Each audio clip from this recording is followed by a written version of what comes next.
no es hotel. Muy buenas noches, bienvenidos a Esta Casa No es Hotel. Esta noche un programa especial. Vamos a hablar de dos temas y vamos a poner la mirada en qué es lo que está pasando en la región y en el mundo. La anterior semana, el anterior domingo, Iván Duque, un candidato de centro-derecha de Colombia, se impone holgadamente además ante el izquierdista Gustavo Petro. Parece que ese giro a la izquierda de 15 años en la región pues se ha terminado, aunque definitivamente no todo es lineal. El próximo domingo tenemos las elecciones en México y parece que el candidato de izquierda, Andrés Manuel López Obrador, va a ser la persona que no solamente gane, sino arrase en México, por lo que avisan las encuestas. En las encuestas nunca tenemos tanta información previa, pero en el tema de México, al parecer, AMLO, Andrés Manuel López Obrador, estaría liderando por sobre el resto de los candidatos. Eso en la primera parte, la mirada, qué es lo que está pasando en las elecciones presidenciales, qué pasó en las elecciones presidenciales en la región. La segunda parte de este programa la vamos a dedicar a una barbarie llamada Donald Trump. Lo que este señor está haciendo con la política anti-inmigración es algo que ha escandalizado no solamente, lógicamente, a su país, sino ha escandalizado al mundo.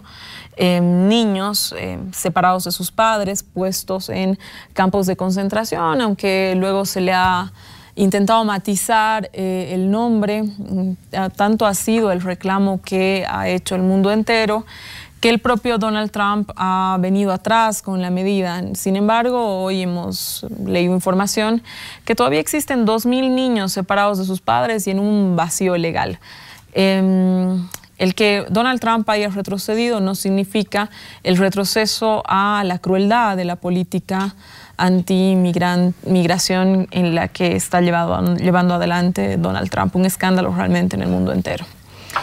Para analizar estos dos temas, dos interesantísimos temas, hemos invitado al internacionalista Andrés Guzmán. Bienvenido otra vez a Esta Casa No es Hotel. Gracias, Susi, un gusto estar aquí nuevamente. Con nosotros nuestro panelista permanente cuando de temas internacionales se trata, Daniel Agramont. Daniel, bienvenido. Gracias, Susana. ¿Has estado en Cochabamba, Daniel? Santa Cruz, Cochabamba, acabo de regresar. Bueno, qué bien que hayas regresado para el programa. Y con nosotros, con mucho gusto, volverlo a tener en Esta Casa No es Hotel, al ex vicecanciller Juan Carlos Alurralde, que le dicen Oso, todo el mundo lo conoce como sí. Oso. Bienvenido a Esta Casa No es Hotel, es un placer tenerte con nosotros. Un gusto, Susana, siempre un placer poder comentar temas tan interesantes. Gracias. Quédese con nosotros en Esta Casa No es Hotel, como sabe, hemos dividido en dos el programa. Ya volvemos.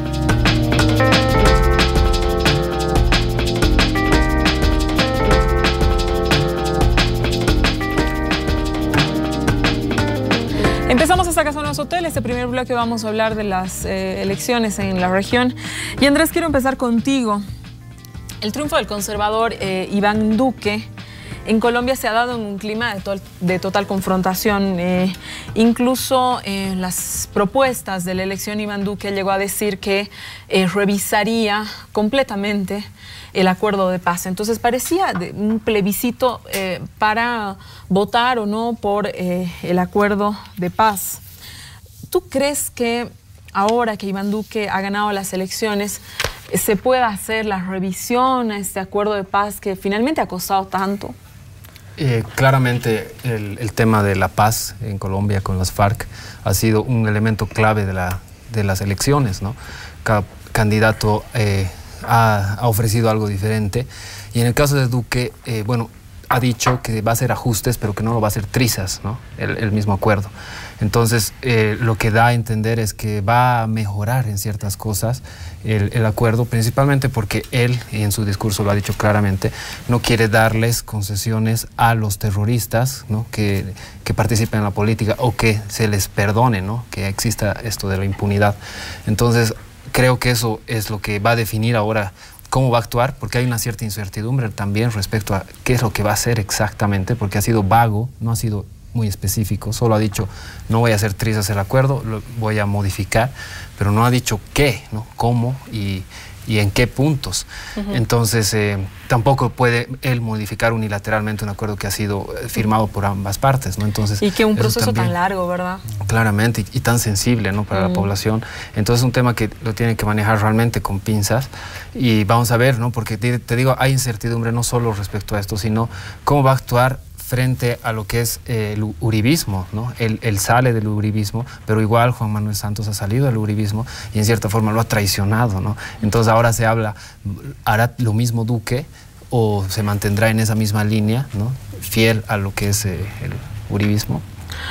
Juan Carlos, tú has estado digamos, en las altas esferas de la diplomacia durante muchísimos años y algo que cualquier diplomático sabe que uno de los temas más anhelados en Colombia era pues la paz, ¿no? Han estado 50 años detrás de la búsqueda de la paz. ¿Y cómo es que esto termina en un proceso de polarización tan duro ahorita dentro de la sociedad que ha dividido tan fuertemente al país? ¿Por qué crees que haya sucedido esto? Sí, muchas heridas, ¿no, Susana? Obviamente el conflicto colombiano ha marcado huella no solamente en el continente, en Latinoamérica, todos los países vecinos, por supuesto, sino también en la propia sociedad colombiana. Es obvio de que esta búsqueda de la paz tiene una realización progresiva, ¿no? Y obviamente hay contrarios, digamos, en pugna, que se han resistido a una solución que pueda mirar hacia otro país, hacia una mirada diferente, ¿no?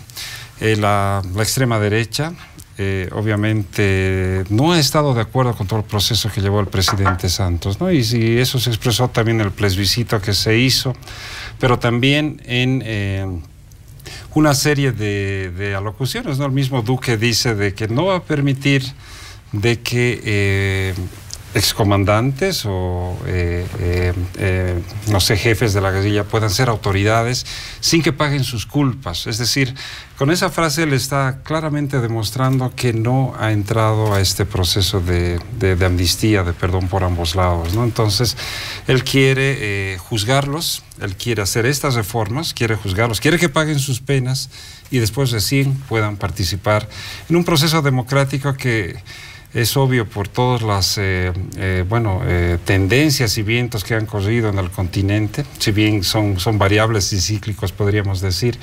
Es muy probable que todo lo que ha despertado Petro en Colombia atemorice, además, muchísimo a la derecha y quiere impedir que, bueno, fuerzas revolucionarias, esta vez con armas democráticas y a través del voto, puedan transformar el país. Daniel, a ver, una paz es cómo se resuelve, ¿no? Es decir, en un proceso de pacificación se puede cobrar cuentas, ¿no? Lo que indicaba Juan Carlos era un poco la propuesta del uribismo. Andrés claramente señala que Duque tiene un discurso más bien abierto. Tu intuición, ¿qué te dice? ¿Vuelve el uribismo? Porque claro, para nadie es secreto que Iván Duque ha sido un candidato fuertemente impulsado por Álvaro Uribe. ¿Vuelve el uribismo? ¿Te queda la duda que le queda a una parte de los colombianos que por ahí actúa tal vez como Santos, que uno puede presumir que con lo costoso que ha sido llegar a ese punto, ¿no? El momento de analizar qué significa entrar en un proceso de paz, ¿qué intuyes tú? Sí, lo primero, para poder hablar de la política en Colombia, no se puede entender actualmente la política sin Álvaro Uribe. Boris Miranda escribe un tremendo artículo en la BBC, ¿no?, sobre el hombre más poderoso en Colombia. No puede volver a candidatear, bueno, hizo un cambio para poder ser nuevamente candidato, luego ya no, acepta esto, pero se queda con todo el poder y el nombre que él tenía, que se quedó con ganas de más. Senador es muy poco para él, entonces sigue moviendo toda la oposición. Lo de Santos, claro, para todos es conocido, que una vez estando en el poder dice, bueno, ser títere durante toda mi vida y menos siendo presidente, ¿no? Hasta aquí quedó. Entonces, este rompimiento ha marcado mucho la política colombiana, que a veces eran temas sin sentido. Sé que la derecha en Colombia tiene su propia agenda, pero muchas veces era ya sin sentido, era solamente Uribe en busca de revancha, ¿no? Uribe hasta el día de hoy no puede aceptar que Santos haya salido de su brazo. Entonces, ahí viene este proceso de paz que no lo está buscando un presidente progresista o algún partido progresista que haya subido, sino era Santos. Y claro, con toda esta segunda parte que para mí no se puede entender Colombia, igual actualmente, sin hablar de la guerrilla, de las FARC, del ELN, pero que te marca el tema de guerrilla, cocaína, narcotráfico. Sin eso no se puede entender. Hay un ingrediente más que sería Estados Unidos.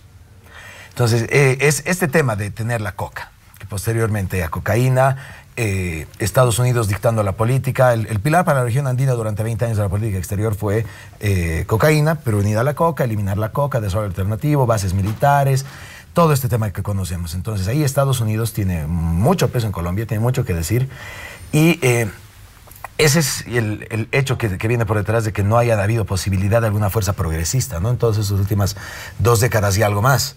Era impensable. En primer lugar está el trauma de lo que era la guerrilla, y que sí comenzó como una izquierda revolucionaria, pero luego fue permeada totalmente por el narcotráfico. Entonces hablar de izquierda en Colombia era imposible. Toda una generación que ha sido eliminada de políticos, de líderes de izquierdas progresistas. Entonces ni hablar. Ahora se tiene este candidato que es sí, centro-izquierda, tal vez, centro-derecha, perdón, o más derecha, que es Duque, versus otro candidato que sí estaba representando este cambio que querían muchos, esta izquierda. ¿Y qué tipo de izquierda? Bueno, mientras en Colombia trataban de ver qué tipo de izquierda era, mientras Petro trataba de mostrar tal vez qué tipo de izquierda era, y luego cuando ya lo asociaron con Venezuela, trataban de mostrar otra izquierda, pero era totalmente un candidato de izquierda, es que se da este gran cambio, ¿no?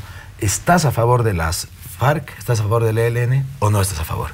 Bueno, la respuesta de Santos ha sido: vamos a pacificar el país con mucho perdón, con mucho indulto, porque es la única forma. Entonces ya no estaba el debate izquierda-derecha de qué hacemos. ¿Las perseguimos? ¿Estados Unidos qué opina? ¿Vamos a perdonar a las FARC o no? Tenemos que pacificar el país, y esto requiere de muchos sacrificios internos. En primer lugar, el perdón. Y ha habido mucha población que no está aceptando esto, como que en el referéndum no le fue nada bien a Santos, porque decían, o sea, nunca, el perdón, nunca. Pero la otra opción, ¿cuál es? Claro. Bueno, es seguir persiguiéndolos. Supongo que para los sectores más de derecha esto es algo bueno, para la política exterior de Estados Unidos también, pero Santos pudo avanzar con esto, y ahora este ha sido el gran punto que ha marcado, ¿no? Ahí la primera pregunta sería: ¿qué hacemos con un país post-FARC?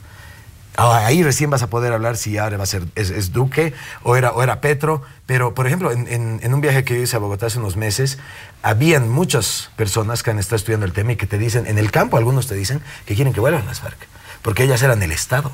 Ahora es un desorden total, entonces ya se está volviendo en algunos poblados, en algunas regiones, como sicarios poderosos y menos poderosos, y a ver entre ellos cuál es más.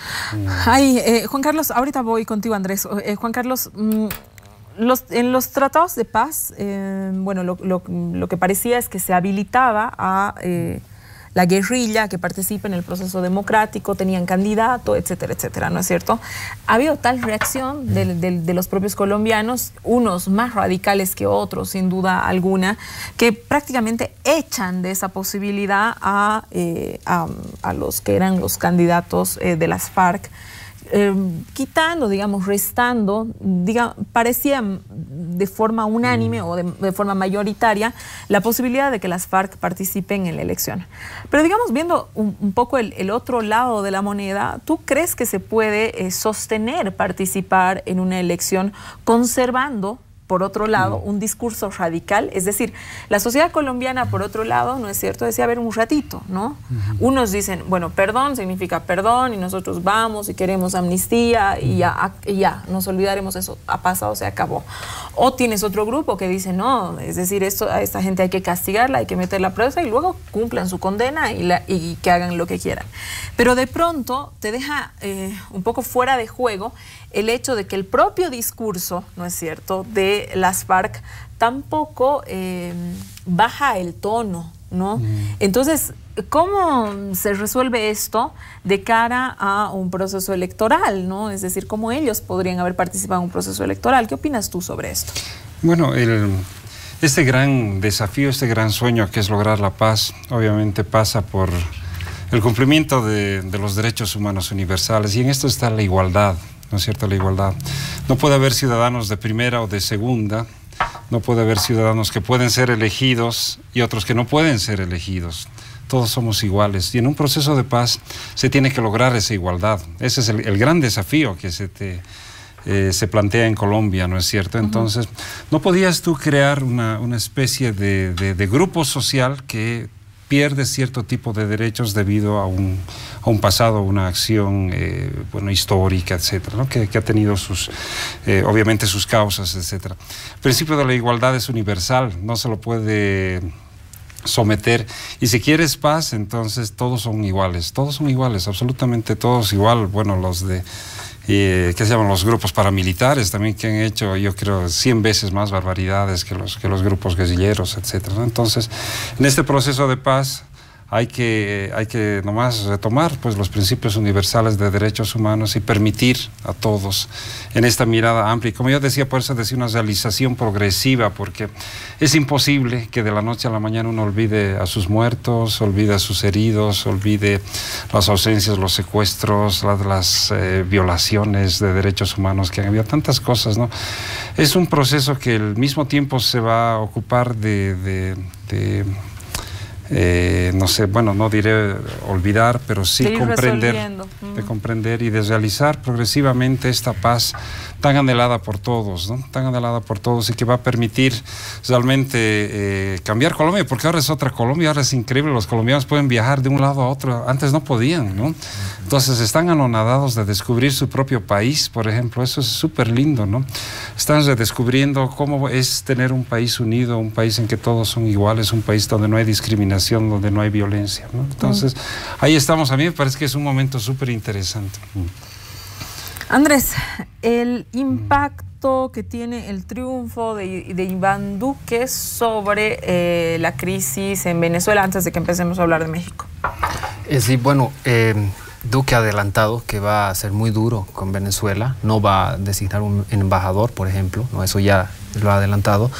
Entonces va a adoptar una política, si se quiere, de derecha, ¿no? Continuidad en lo que ha sido ya el gobierno de Santos, pero incluso un poco más duro, porque ha anunciado también, por ejemplo, que se va a retirar de la UNASUR, ¿no? Entonces, ahí vemos que no solo es un discurso, sino una ideología que está bien fuerte, ¿no? Ahí presente con el uribismo, que también ha sido muy duro con la revolución bolivariana, ¿no? Entonces, creo que Duque va a apostar mucho por lo que es el Grupo de Lima, va a enfocarse en eso, y su política exterior también va a destacar mucho lo que es la Alianza del Pacífico, ¿no? Entonces en eso va a querer también aislar en cierta forma a Venezuela y trabajar muy de cerca con Estados Unidos para presionar aún más al gobierno de Maduro para que, bueno, libera a los presos políticos y todos los reclamos que hay, ¿no?, de la comunidad internacional respecto a esos temas.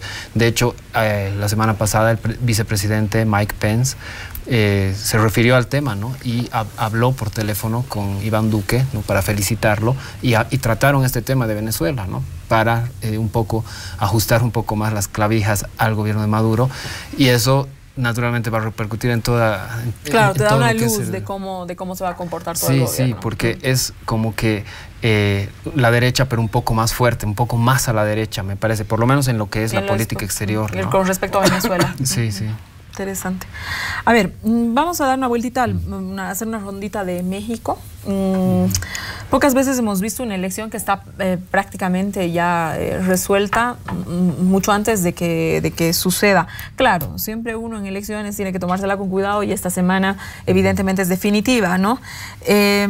Pero todo indica que Andrés Manuel López Obrador no solamente va a ganar las elecciones en Venezuela, sino todo indica que va a arrasar, ¿no?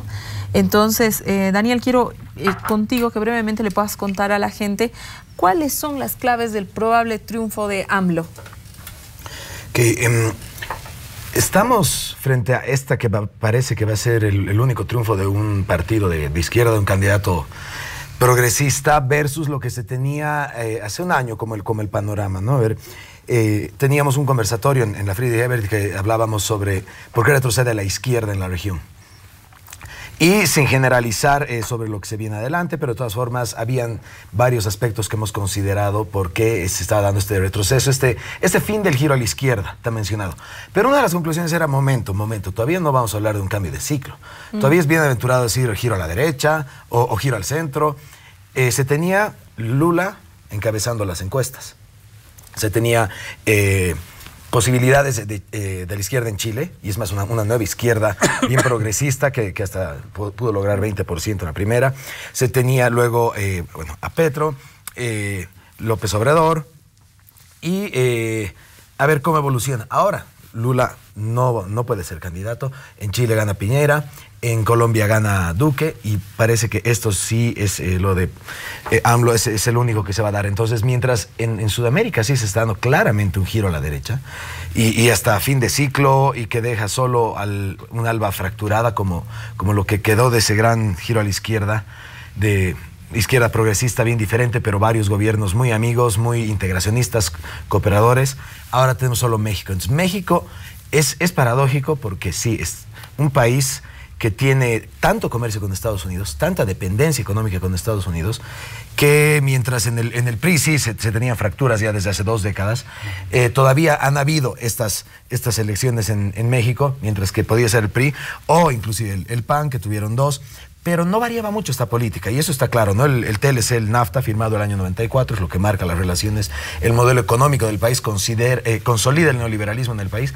Entonces, ahí en ese contexto yo diría, AMLO es una sorpresa, porque bueno, después de tantas veces que se presenta y pierde, esta vez que sí está ya logrando la victoria, aunque sea en las encuestas, significa un México de una mayoría ya hastiada, ¿no? Con la gran desigualdad que hay en el país, con la inseguridad tremenda que hay por el tema de las drogas. ¿También crees que puede hacer una respuesta a Trump?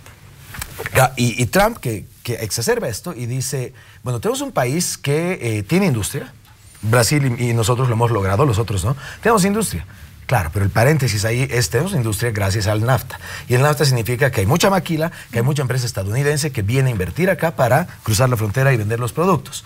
Entonces, al final, nuestra dependencia es más aguda. 70% de las exportaciones de México son para Estados Unidos. Es una dependencia que no por nada Trump grita desde la campaña, hasta ahora sigue gritando, insultando, y no hay una respuesta enérgica de México. Es como que Peña Nieto dice, ya, agachemos la cabeza y olvidemos esto porque nos puede ir peor. Pero no, parece que el mexicano, la población, el mexicano promedio, esto ya le llegó a hastiar, entonces están escogiendo a alguien que pueda pararse. Ahora sé que no la tiene fácil, ¿por qué? Porque esta dependencia, que inclusive ahora Donald Trump dice, todavía está muy mal para mí, quiero renegociar el NAFTA, y si no es para renegociar, lo rompo. ¿Y cómo vamos a renegociar? Para que sea todavía más beneficioso para mí. Entonces ya no sé si un López Obrador o quien sea pueda renegociar bajo esos términos, pero cuando tienes una dependencia tan elevada de inversión extranjera y de exportaciones a Estados Unidos, entonces, claro, como economía no le queda mucho, pero lo que sí querían es alguien que levante la cabeza y que diga a los mexicanos, también somos dignos. O sea, ya hasta cierto punto tenemos que decir basta. Y porque hiere que el vecino te trate de esa manera. Claro, y el mexicano es muy, muy amante de su tierra. O sea, inclusive ahora que estamos hablando del Mundial hace un momento, los argentinos pasa algo, les meten un gol y eran todos, ¿no? Y contra Messi, contra su selección, insultos a cada uno de los jugadores de su selección. En México es, pierdo, gane su México, grande México.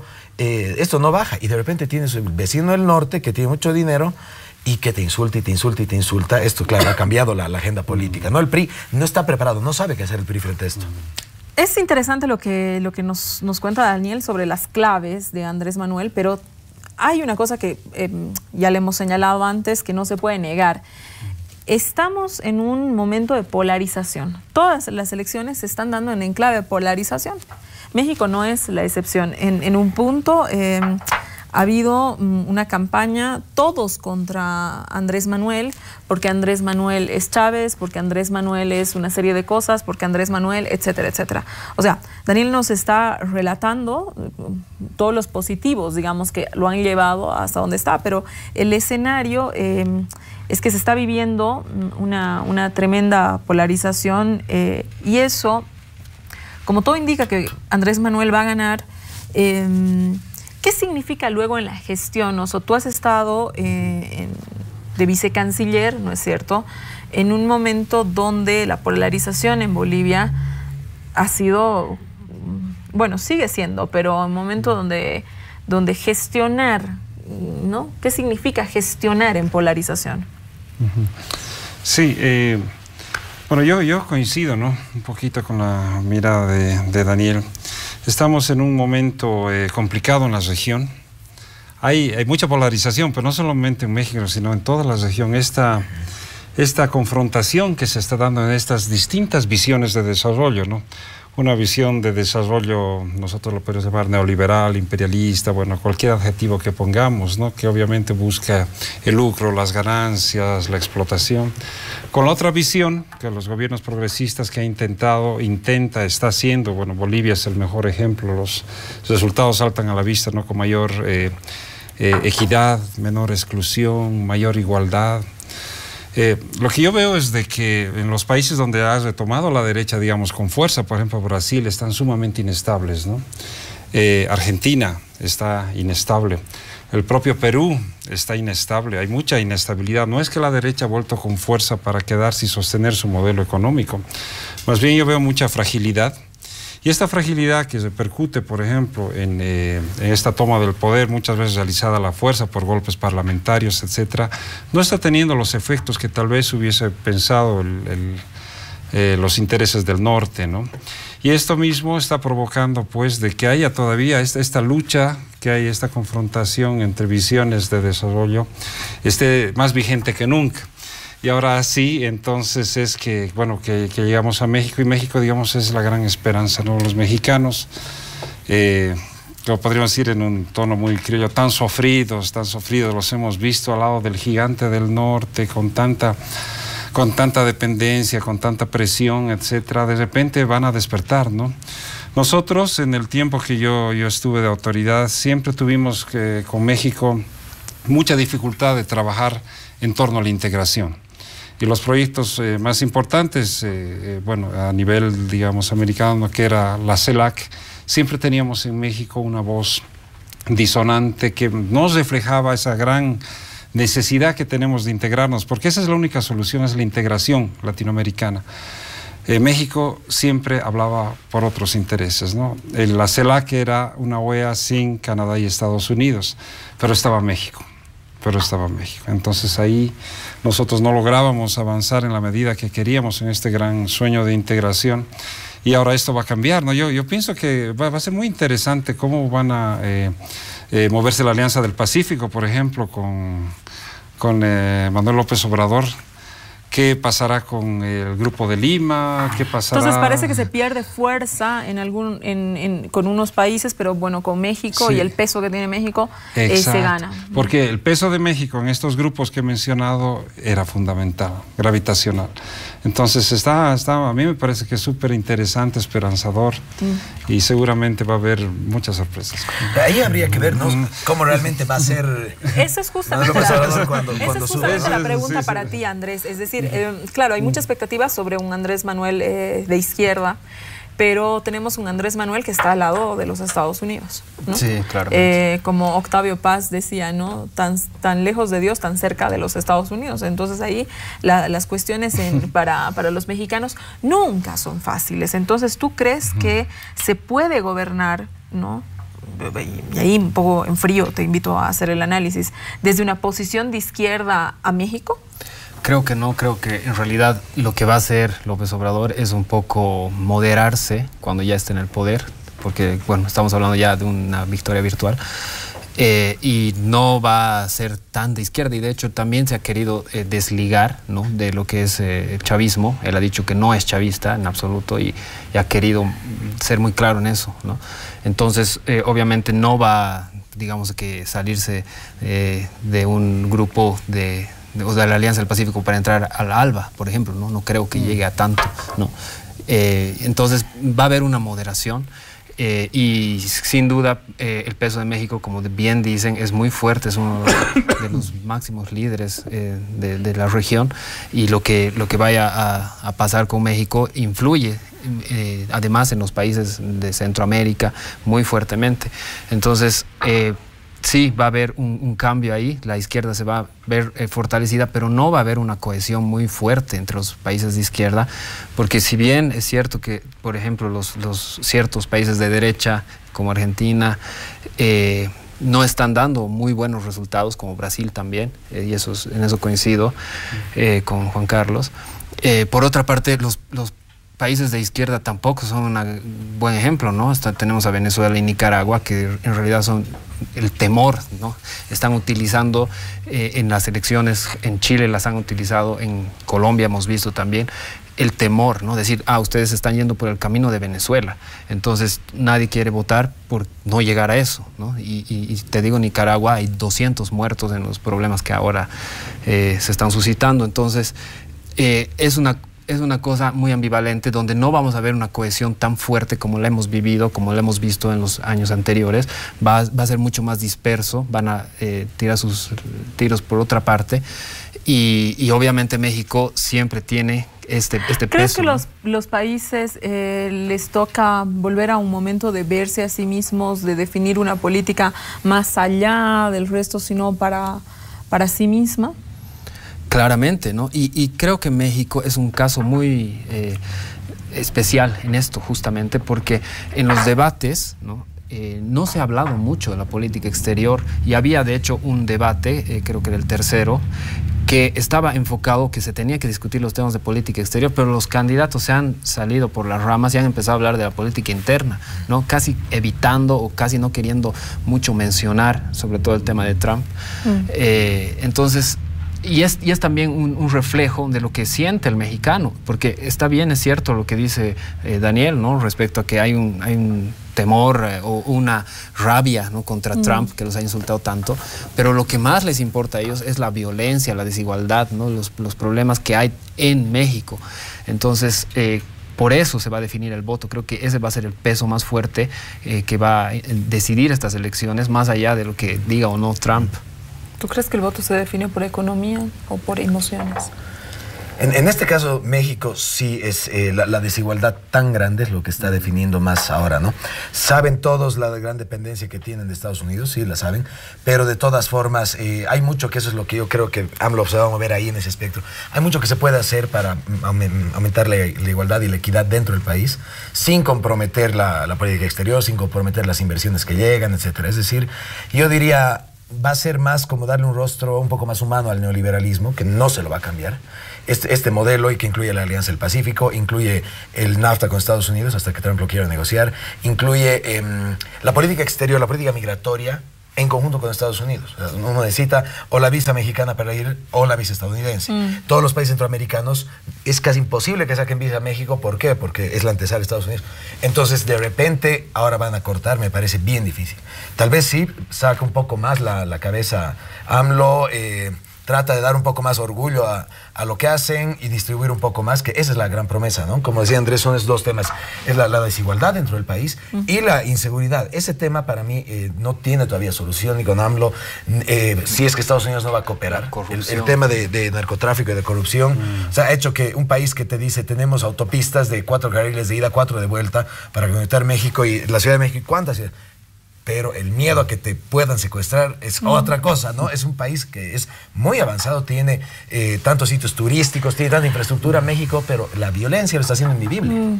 Y de pronto te encuentras con realmente narcoestado de verdad, es decir, no aquello que le dicen a la gente por ahí en redes sociales, sino un narco decidiendo quién va a ser el alcalde, quién es el concejal, en unos lugares hasta un narco bastante democrático, hoy día el PRI, mañana ¿no es cierto? Es decir, esas cosas pues son reales, se ven en México, están ya dentro de una estructura institucional. Quédese con nosotros en esta casa. Nosotros volvemos para hablar el siguiente bloque sobre esta barbarie, lo vuelvo a señalar, que se llama Donald Trump.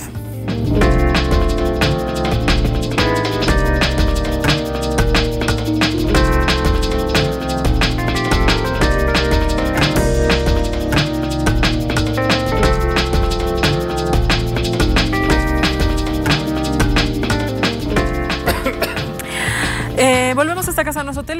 Este bloque vamos a hablar de dos puntos sumamente importantes, que es la política antimigración y antiderechos humanos que ha aplicado Donald Trump.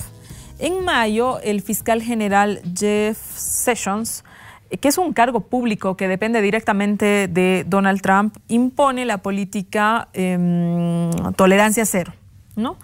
Que es el tema cómo se resuelve la inmigración ilegal. Y esto implica que los inmigrantes ilegales podían ser acusados criminalmente por cruzar la frontera.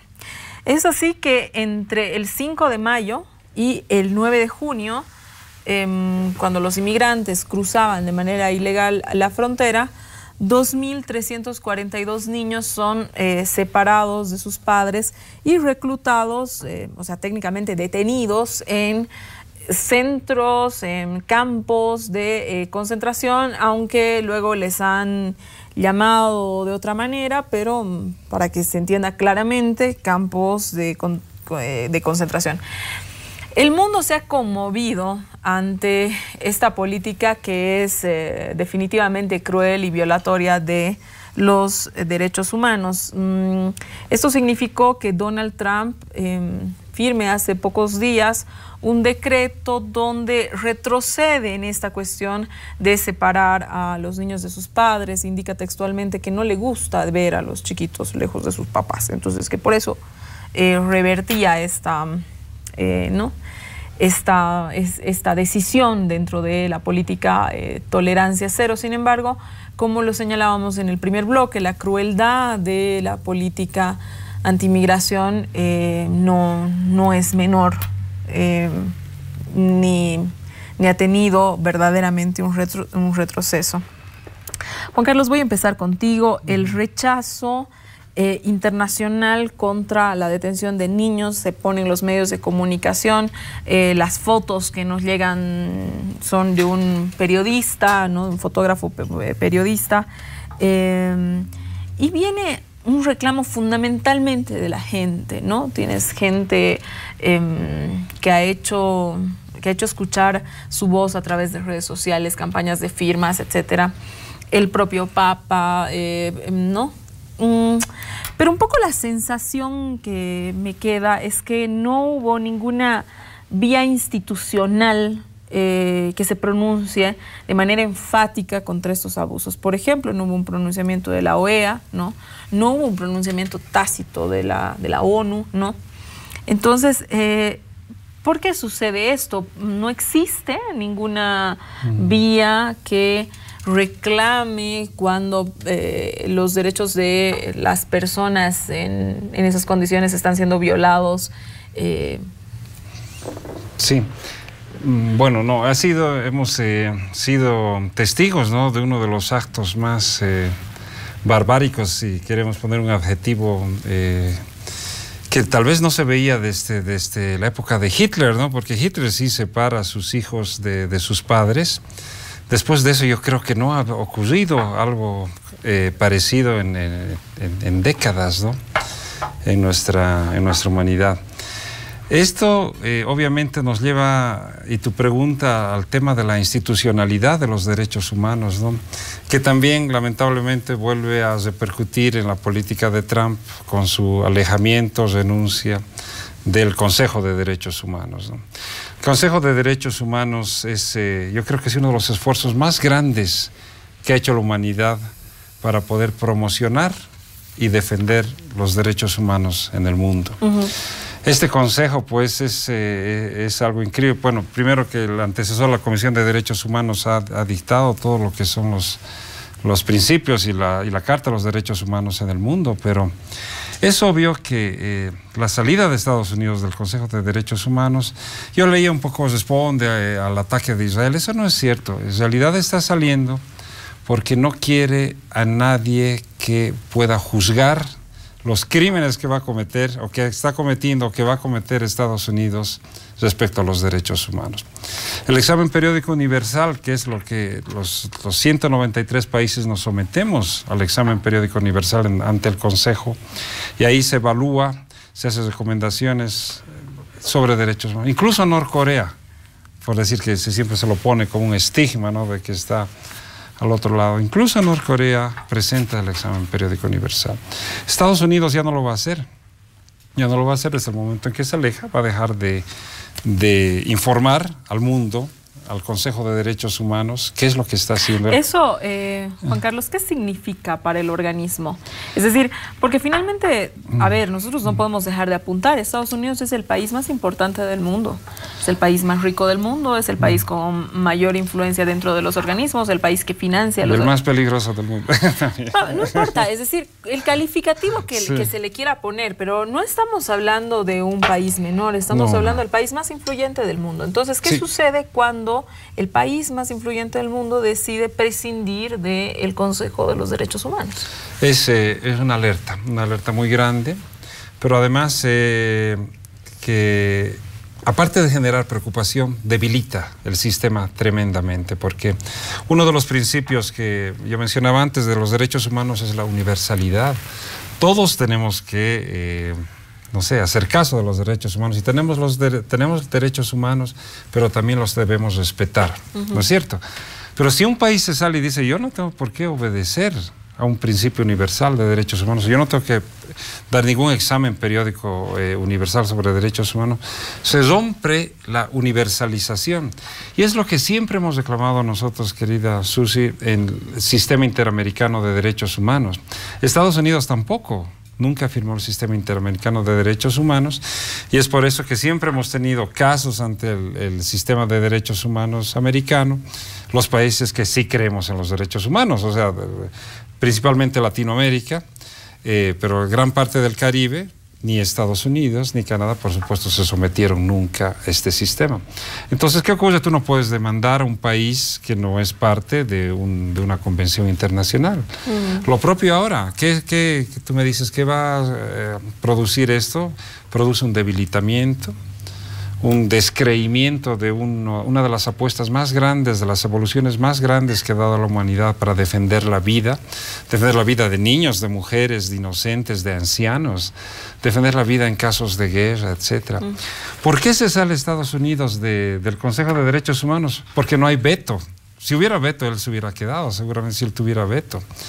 Pero ahí no hay veto, ahí las decisiones se toman realmente de manera igualitaria y en forma democrática. Bueno, entonces es obvio que por ahí van las cosas, la barbaridad que ha hecho Trump ahora, es obvio que la OEA no va a responder, ¿no? Porque además Estados Unidos no está sometido al sistema americano de derechos humanos, pero y ahora tampoco al sistema universal de derechos humanos.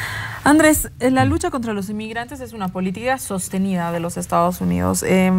La prensa y todos nosotros cuestionamos muchísimo a Trump y Obama, que ha sido Premio Nobel de la Paz, ha expulsado más inmigrantes de lo que ha hecho Donald Trump. Entonces, pareciera que existe un doble estándar en el mundo, ¿no?, sobre esta misma política. Se cuestiona muchísimo a Trump y se presentó a Obama como el líder demócrata. Sí, pero creo que ahí Obama ha sido un poco más inteligente porque lo ha sabido manejar, ¿no?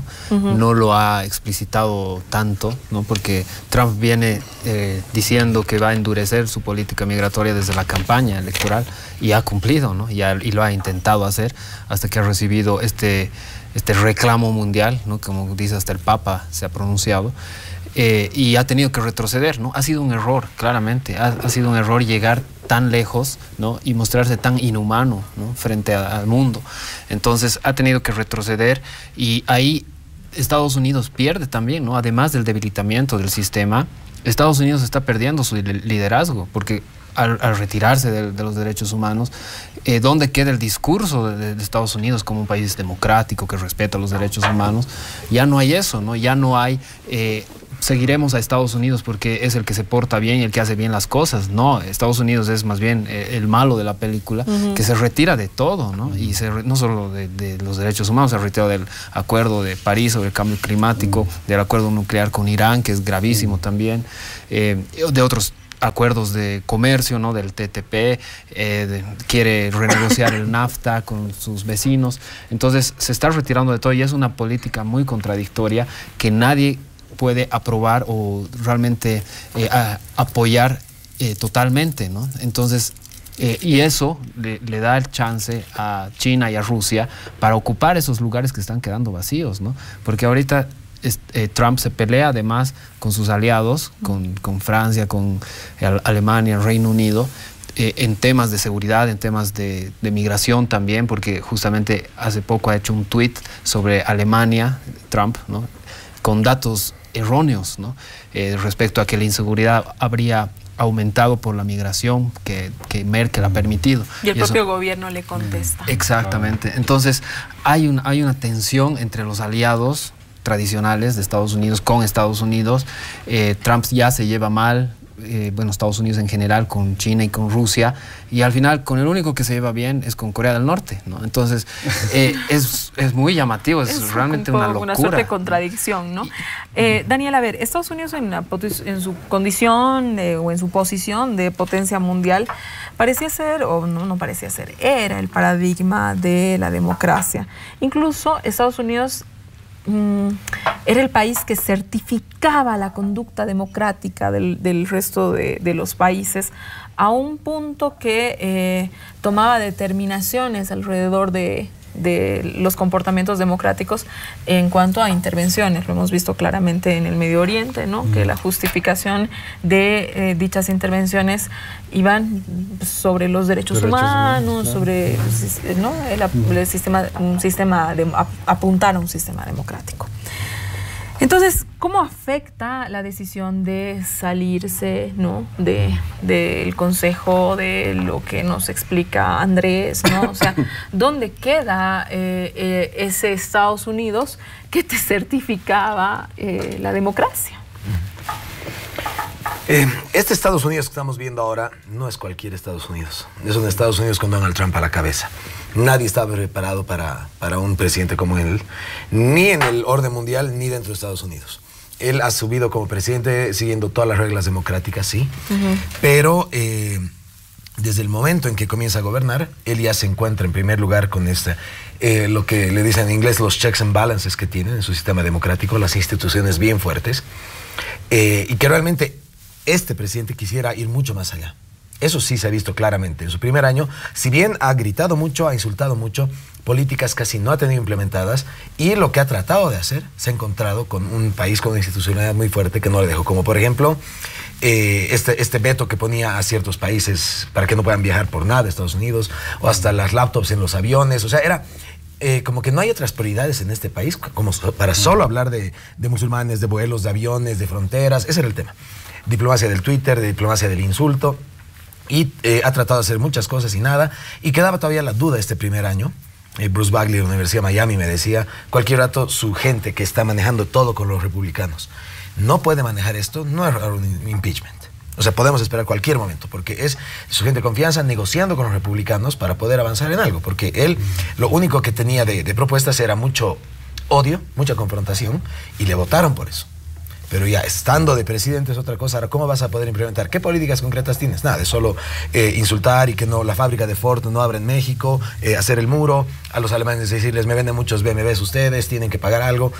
¿Qué políticas concretas? Nada, siguen negociando. Eso es el día a día de Donald Trump, negociar con los republicanos para no tener un impeachment en la Cámara. Pero luego ¿no? aparecen así unos despidos. Ayer, antes de ayer, han despedido a...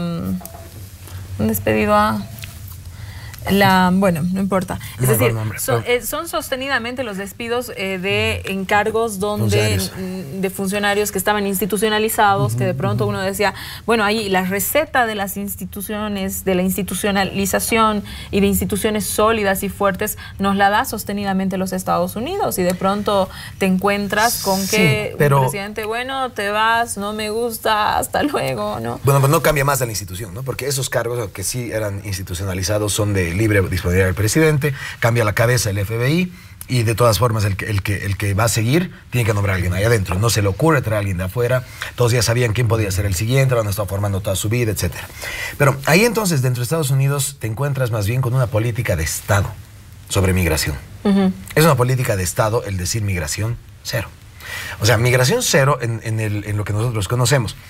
Ya desde la universidad teníamos una línea de trabajo, ¿no? Que era lo que se llama brain drain en el mundo, que es el robo de cerebros. Decir que en el mundo hay poca migración, es verdad, hay poca migración, pero no es cero. Hay migración de la gente que requieren los estados. Es decir, al extracalificado, todo se lo quieren robar. Las empresas del norte con la quiescencia de sus gobiernos. Entonces, la política es bien clara, es bien fácil. Si una empresa te contrata, Entonces esa empresa paga por tus documentos y manda al Departamento de Estado o en cualquier país europeo manda a la Cancillería. Si ellos te aceptan, entonces ya te dan la visa de trabajo. ¿Eso qué quiere decir? Que el Estado está privatizando este servicio. ¿Por qué? Porque la empresa, realmente para que te nomine, tienes que ser un brillante. El momento que está en decir la empresa paga por ti, tenemos a la India reclamando a nivel mundial porque le roban médicos. Estudios gratis, más la especialidad, más todo. Y cuando, o sea, los mejores notas, vénganse becados aquí a hacer la especialidad, nunca más vuelven. Entonces yo he pagado 8 años para que alguien estudie y a los mejores se los llevan a Europa, se los llevan a Estados Unidos. Conseguir visa de trabajo, tú le preguntas y te dices, fácil, súper fácil. ¿De cuándo me dicen que este mundo está cerrado? En cambio, el mundo está cerrado para lo que es la migración normal, los pueblos, la gente, alguien que quisiera cruzar al otro lado sin decir yo soy pues 3 veces doctorado, hablo 5 idiomas. No, solo quiero ir a buscar un trabajo que sea de mano de obra no calificada. Ah, no, lo siento, eso no está abierto. Y no solo Estados Unidos, ¿no? O sea, por ejemplo, en lo que es el Medio Oriente. Entonces hay un rechazo, pareciera per se, a la pobreza, ¿no? Exactamente, o sea, es un rechazo al migrante. ¿Por qué? Porque las personas le ponemos un numerito encima, se vuelve factor de producción. El factor trabajo, entonces el factor más eficiente yo lo quiero. A ese otro que no viene a aportarme nada a mi país, no lo quiero. O sea, ¿para qué voy a traer un peluquero o un mecánico si yo tengo gente para eso y gana bien? Y los que están en mi país, que estén ilegales. Si les legalizo, obviamente me van a mover toda mi economía, porque después ellos van a poder trabajar con salario mínimo, con beneficios, con prestaciones. Entonces, es claro, es pobres y el capital se mueve mucho en este mundo, no tiene barreras y las personas es un mundo donde podríamos decir, sí está cerrado, no te queremos, mejor te quedas al lado de la frontera, no te queremos. Andrés, hoy día El País de España publicaba varios artículos con relación al impacto que tiene lo de esta política tolerancia cero, el tema de la separación de los niños. Bueno, el hecho es que hay 2.000 niños que están separados de sus padres en un limbo legal, ¿no? Porque como se los está juzgando como criminales, ¿no? Se pone un freno a que hayan nuevas separaciones, pero ¿qué se hace con esos niños que ya están separados? Eso tampoco es claro para ellos mismos, es decir, hay una serie de factores, ¿no? Pero El País apunta y dice, pese a todo esto, ¿no? Donald Trump pareciera uno de los favoritos en la reelección, 45% de la población lo sigue apoyando. ¿Qué significa esto? Bueno, creo que el electorado en Estados Unidos lo apoya, lo ha apoyado, porque es políticamente incorrecto, ¿no? Porque no es un político tradicional que siempre ha dicho lo que tenía que haber dicho, ¿no? Entonces es más cercano a la gente, ¿no? Porque se comporta como la gente, ¿no? Porque comete errores, porque dice lo que piensa. Entonces creo que eso le ayuda mucho. Pero no sé realmente, no creo que las cosas que esté haciendo le vayan a garantizar una reelección, porque más allá de todo también hay cosas que se están jugando, ¿no? con el mismo prestigio de Estados Unidos, como te decía antes, y eso le va a costar, ¿no? Le va a costar bastante. Ahora, obviamente va a depender de qué candidato va a poner el Partido Demócrata, ¿no? Si realmente es un candidato que pueda competir, puede ganar, yo creo. No sería lógico que Trump se mantenga con todas estas críticas que tiene, ¿no? Porque sí, tiene su núcleo duro y es innegable, pero bueno, hasta qué punto no creo yo, espero que no le surta, ¿no? Efectos, y vamos a ver estos años más que le quedan, porque tiene desafíos bien grandes, ¿no? Bien fuertes, ha prometido muchas cosas, ¿no? Y claramente él quiere cumplir, pero no lo va a poder hacer. Y en el tema de la migración, él mismo está pidiendo a las autoridades judiciales que un poco abran la posibilidad de que se cometan o sea, que se haga más dura la política, ¿no? De acuerdo a lo que él plantea, ¿no? Porque ahora, como dices, hay un limbo legal, pero ya los padres se tienen que quedar detenidos, pero con sus niños, ¿no? Entonces, por lo menos hay eso. Hay pequeñas modificaciones. Y las instituciones de Estados Unidos también ponen sus barreras, ¿no? No le permiten hacer lo que quiere. Entonces, bueno, vamos a ver qué pasa en estos años que le quedan. Y bueno, esperemos que no siga subiendo su popularidad. O por lo menos que no se consolide, más bien vaya a la baja. En economía le está yendo bien, ¿no? Está creciendo Estados Unidos bien como esperaban. Se ha fortalecido el dólar, la bolsa está mejor, han habido tasa de desempleo muy baja. Muchas migraciones de capital, está cumpliendo. A ver, Juan Carlos, antes de irnos de este bloque, de cerrar esta parte de... ¿no crees que todos los líderes del mundo en algún punto son responsables de lo que hoy está sucediendo en cuanto a políticas de migración? Porque como lo apuntaba Daniel, o sea, es muy cruel la criminalización que se le da al migrante pobre, al que sale del país o por guerra o por falta de oportunidad, etcétera, ¿no? El tratamiento luego a ese migrante es verdaderamente inhumano, pero no, o sea, creo que se ha puesto sobre la mesa y ha despertado muchísimo nuestra sensibilidad lo que ha hecho Donald Trump, porque son niños, pero lo mismo está pasando en Europa. Es decir, lo han denunciado muchísimas veces desde Europa. La gente se muere intentando pasar. Italia tiene unas políticas sumamente duras, ¿no? Pero eso no solamente lejos de nosotros, ¿no? Macri ha subido al gobierno argentino y ha dado discursos claros y fuertes en cuanto a la migración boliviana, lo hemos visto también, y a la migración paraguaya. Entonces, de alguna manera me da la sensación que hay una responsabilidad de todos los líderes del mundo, sin excepción alguna, sobre la criminalización al humano. No, es verdad, ¿no? No es un fenómeno nuevo. Lo hemos visto, si no me falla la memoria, el año 2008, la directiva de retorno que implanta España, la Unión Europea, que provocó justamente una carta de nuestro presidente sobre la directiva de retorno, una carta que ha sido difundida y traducida, creo que, no sé si a 40 idiomas, etcétera, en el cual justamente se habla de esto, ¿no? De que lo que se busca es un mundo sin muros, un mundo sin fronteras. No se puede criminalizar la migración. Un migrante, como decía Daniel, busca mejores condiciones de vida. Por eso migra, no migra por per se, ¿no? Migra buscando mejores condiciones de vida. No están las condiciones adecuadas, digamos, en su lugar de origen, etcétera, donde está residiendo. Entonces, busca mejorar sus condiciones de vida. Busca hacerlo de una manera, obviamente, legal, pero este mundo está plagado de muros, ¿no? Hemos plagado muros, hemos plagado directrices, hemos plagado condiciones, como decía también Daniel. Claro, si tienes un doctorado vas a entrar seguro a cualquier lugar, ¿no? O incluso las políticas migratorias buscan cierto tipo de segmentos de trabajadores o de cosas así. Sin embargo, esta criminalización que se ha hecho del migrante es algo que se tiene que detener. Se tiene que detener porque, por ejemplo, en el tema de lo de la guerra con Siria, que es una tragedia de la que alguna vez hemos hablado acá en el programa, ¿no es cierto, Daniel? Hay muchos países involucrados.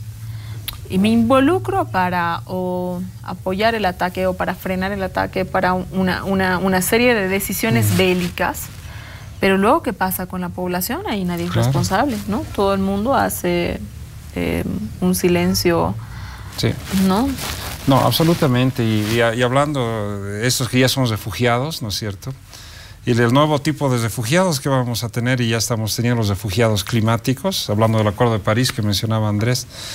Por ejemplo, las islas que van a desaparecer del Pacífico, por ejemplo, Nueva Zelanda y Australia han decidido que no van a recibir a los habitantes de las islas que van a desaparecer. Y ese es un debate, por ejemplo, te das cuenta, va a desaparecer tu territorio, pero nadie te quiere recibir en el mundo. ¿Y quién ha provocado que desaparezca tu isla? Obviamente, gran parte de los que quieren decir. El mundo, ¿no? O te das cuenta lo duro, sí, lo cruel que es todo esto, pero justamente el desafío que tenemos que nosotros emprender en una perspectiva menos individualista, sino más de integración. Y eso es lo que yo veo, estamos retrocediendo. Cada vez hay más individualismo. La política de Trump, yo creo que lo ha puesto más solo que nunca. No sé si yo me equivoco, pero a mí me parece que Estados Unidos ahora está más solo, más aislado que nunca. Y entonces, obviamente, sigue jugando sus cartas como lo ha acostumbrado a hacer, pero yo pienso que esto no va a ser muy sostenible, al menos hablando de política exterior, ¿no? Bueno, nos vamos a un corte, volvemos con la conclusión de nuestro programa. Quédese con nosotros.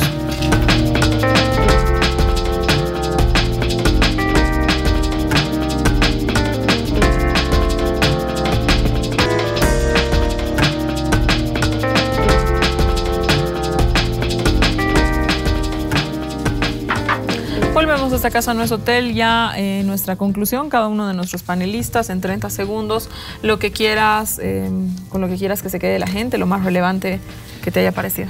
Bueno, respecto a lo que hemos dicho sobre la política regional, creo que vamos a ver en los próximos años tal vez una separación que ya la estamos viviendo de izquierdas y derechas, en la cual la izquierda va a estar un poco más dispersa que la derecha, ¿no? Creo que la derecha se va a mantener un poco más cohesionada.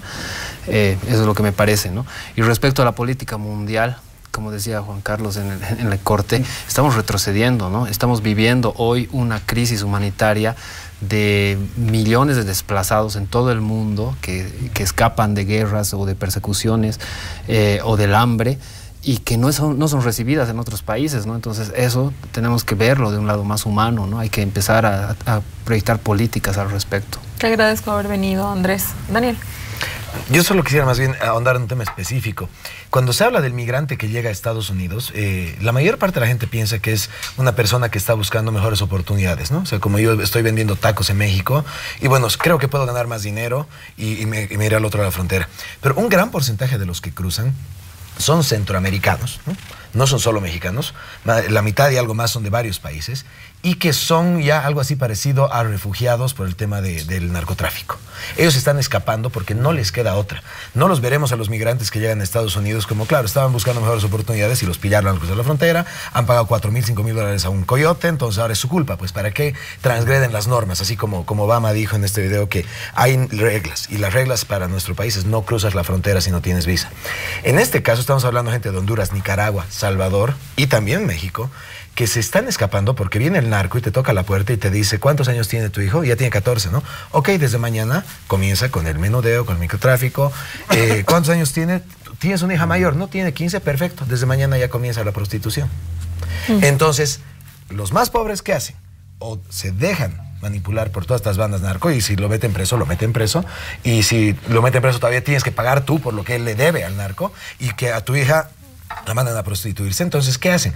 Comienzan a viajar. Una persona de mi iglesia, un misionero, nos comentaba esto, que inclusive hay organizaciones humanitarias que les dan píldoras, inyecciones, porque les dicen, te van a violar. Vas a cruzar México en la Bestia, este gran tren, seguramente, siendo mujer, te van a violar. La policía, las bandas criminales te van a extorsionar, te van a violar todo.